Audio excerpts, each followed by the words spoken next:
علیکم ورحمۃ اللہ وبرکاتہ۔ لرن قرآن فرام قاری ظفر چینل پر تمام حاضرین و ناظرین کو بہت بہت میری طرف سے محبتوں پر السلام ہو۔ جناب، اب تک جو ہم نے پڑھ چکے ہیں نورانی قاعدہ سبق بہ سبق، اور اس کو آپ اچھی طریقے سے سمجھ چکے ہوں گے، اس کو اچھی طریقے سے آپ اس کی پریکٹس کر چکے ہوں گے۔ کہیں بھی آپ کو کوئی مشکل آ رہی ہے تو آپ وہ سوال ضرور جو ہے کمنٹس باکس میں کر سکتے ہیں۔ اب آگے یہ جزم شروع ہونے لگی ہے، تو اس سے پہلے ہم نے جو حرکات پڑھی ہیں، ہم نے تنوین پڑھی ہیں، ہم نے کھڑی حرکات پڑھی ہیں، ہم نے حروف مدہ پڑھے ہیں، حروف لین پڑھے ہیں۔ یہ 5 چیزیں اس سے پہلے ہم نے سیکھی ہیں، اور یہ اب آگے نیا سبق ہے، اس کو آپ سمجھیں گے۔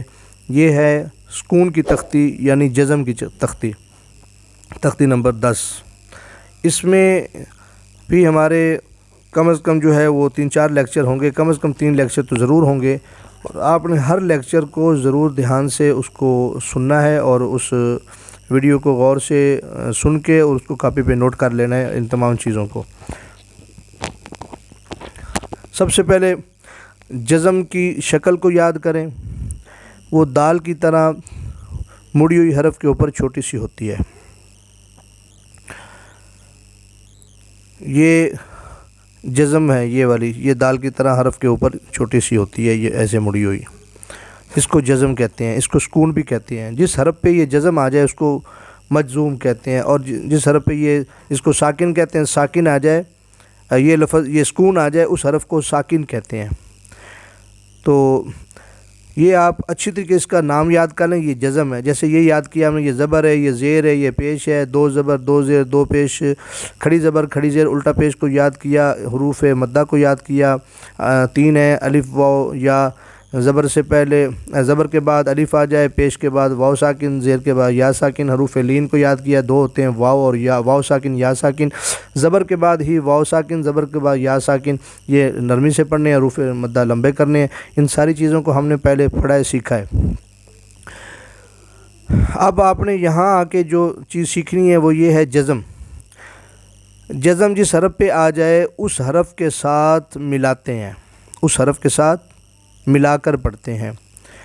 ساکن حروف جس حرف پہ یہ سکون آ جائے، ساکن حروف خود کچھ کبھی بھی نہیں پڑھا جاتا، اس کی آواز نکل ہی نہیں سکتی جب تک اس کے ساتھ پچھلا حرف ملے گا نہیں۔ پچھلے حرف کی اس کو چوٹ لگے گی، پچھلا حرف اس کے ساتھ آ کے چپٹے گا، اس کے ساتھ ٹچ ہوگا، تو یہ اس حرف کی آواز نکلے گی۔ یوں سمجھیے جیسے ہم نے ڈھول دیکھا ہے، اب ڈھول کی اپنی آواز نہیں ہوتی، ڈھول کے ساتھ جو سٹک لگ رہی ہوتی ہے، وہ سٹک کی آواز نہیں ہوتی، جب وہ سٹک ساتھ لگتی ہے تو ڈھول کی آواز نکلتی ہے۔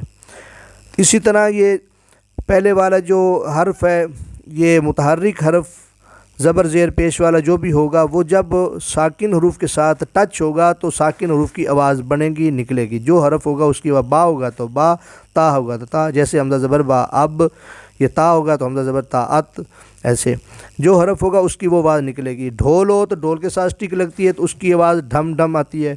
اگر آپ کہیں ٹیبل کے اوپر کوئی چیز لگائیں گے، ٹچ کریں گے، ٹیبل کیونکہ ساکن ہے، ڈھول ساکن ہے، ساکن کی خود آواز نہیں ہوتی، ساکن کہتے ہیں جو بغیر حرکت والا، وہ حرکت نہیں کر سکتا۔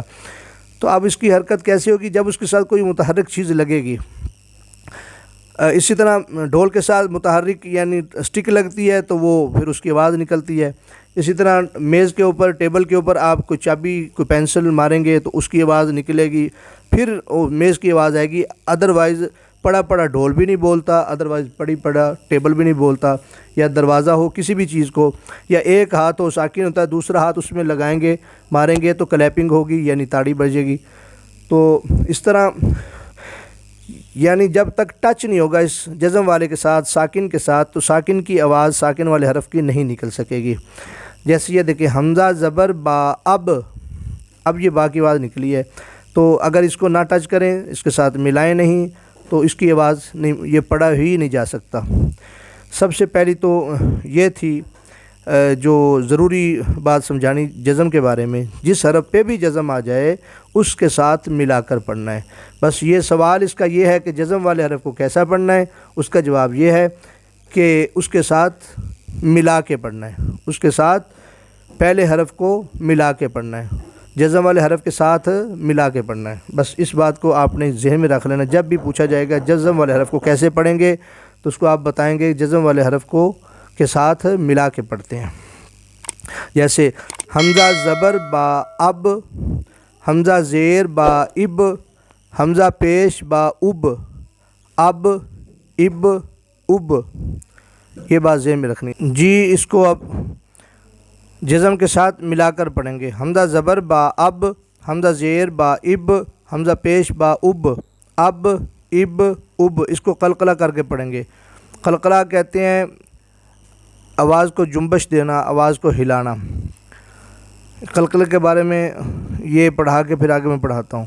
حمزہ زبر تا ات، حمزہ زیر تا ات، حمزہ پیش تا ات، ات ات ات، حمزہ زبر سا اس، حمزہ زیر سا اس، حمزہ پیش سا اس، اس اس اس، حمزہ زبر جیم اج، یہ بھی قلقلہ ہے۔ حمزہ زبر جیم اج، حمزہ زیر جیم اج، حمزہ پیش جیم اج، اج اج اج، حمزہ زبر ہا اح، جس حرف کے ساتھ ملانا اس حرف کی آگے آواز نکلنا ضروری ہے، جب اس کے ساتھ ٹچ ہو تو اس کی آواز نکلے۔ حمزہ زبر ہا اح، حمزہ زیر ہا اح، حمزہ پیش ہا اح، اح اح اح، اگر اس حرف کی آواز نہیں نکلی تو سمجھو وہ حرف پڑھا ہی نہیں گیا۔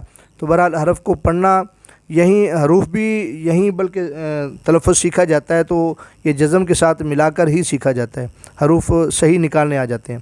حمزہ زبر خا اخ، حمزہ زیر خا اخ، حمزہ پیش خا اخ، اخ اخ اخ، حمزہ زبر دال اد، یہ بھی دال بھی قلقلہ ہے۔ حمزہ زبر دال اد، حمزہ زیر دال اد، حمزہ پیش دال اد، اد اد اد، حمزہ زبر دال اد، حمزہ زیر دال از، حمزہ پیش دال از، از از از، حمزہ زبر را ار، حمزہ زیر را ار، حمزہ پیش را ار، ار ار ار، حمزہ زبر زا از، حمزہ زیر زا از، حمزہ پیش زا از، از از از، حمزہ زبر سین اس، حمزہ زیر سین اس، حمزہ پیش سین اس، اس اس اس، حمزہ زبر شین اش، حمزہ زیر شین اش، حمزہ پیش شین اش، اش اش اش، حمزہ زبر صاد اس، حمزہ زیر صاد اس، حمزہ پیش صاد اس، اس اس اس، حمزہ زبر ضاد اد، حمزہ زیر ضا اد، حمزہ پیش ضا اد، اد اد اد، حمزہ زبر طا ات، حمزہ زیر طا ات، حمزہ پیش طا ات، ات ات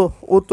یہ اوپر جو بلو کلر کا استعمال ہوا ہے اس کا بھی مطلب یہی ہوتا ہے کہ کئی حروف کو بلو کر دیتے ہیں، کسی کے اوپر نشان لگا دیتے ہیں، مطلب یہی ہوتا ہے کہ یہاں قلقلہ ہونا ہے۔ حمزہ زبر زا از، حمزہ زیر زا از، حمزہ پیش زا از، از از از۔ اسی طرح اس کو روان بھی اسی طرح پڑھیں گے۔ اب اب اب، ات ات ات، اس اس اس، اج اج اج، اح اح اح، اخ اخ اخ، اد اد اد، از از از، ار ار ار، از از از، اس اس اس، اش اش اش، اس اس اس، اد اد اد، ات ات ات، از از از۔ جی حاضرین و ناظرین، آج کا سبق ہمارا کمپلیٹ ہوا۔ یہ تختی نمبر 10 جو سکون کی یعنی جزم کی تختی ہے، جزم کے بارے میں آج ہم نے جزم کو سیکھا، جزم کس طرح کی ہوتی ہے، اس کو کس طرح پڑھنا ہے، اور جزم کی ہم نے مشق کی ہے۔ تو دعا ہے اللہ تعالی ہماری اس کاوش کو، اس کوشش کو اپنی پاک بارگاہ میں قبول فرمائے، اور جتنے بھی دوست ہماری اس ویڈیو کو دیکھ رہے ہیں، نئے آئے ہیں، ان سے گزارش ہے کہ ہمارے چینل دار القرآن فرام قاری ظفر، اس چینل کو سبسکرائب کریں، بیل آئیکن کو ضرور دبائیں، اور لائک کریں، شیئر کریں، خود بھی فائدہ اٹھائیں اور دوستوں تک بھی اس صدقہ جاریہ اس پیغام کو پہنچائیں۔ ملتے ہیں اگلے نیکسٹ سبق کے ساتھ انشاءاللہ، تب تک اجازت دیجیے۔ السلام علیکم ورحمۃ اللہ وبرکاتہ۔